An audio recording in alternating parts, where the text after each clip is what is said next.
Сәлем достар! Бүгін тез дайындалатын әрі дәмді салат қалай істейтінін көрсететін боламын. Салатқа небәрі 5 ингредиент болса жеткілікті. Біріншісі цветная капуста, екіншісі укроп, үшіншісі чеснок, төртіншісі жұмыртқа, бесіншісі майонез. Бірінші капустаны ұсақтап бөліп аламыз. Ұсақталған капустаның үстіне жұмыртқаны жарып араластырамыз. Жұмыртқаны араластырған соң капустаны майға қуырып аламыз. Майды құйып алдымен қыздырамыз. Капуста қуырылып жатқанда укроп пен чеснокты майдалап тураймыз.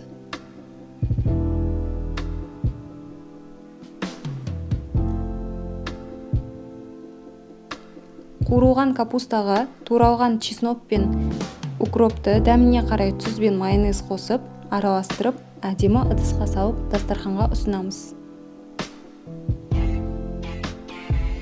Астарыңыз дәмді болсын. Бұл асқазанға әрі денсаулыққа өте пайдалы салат түрі. Міндетті түрде жасап көріңіздер.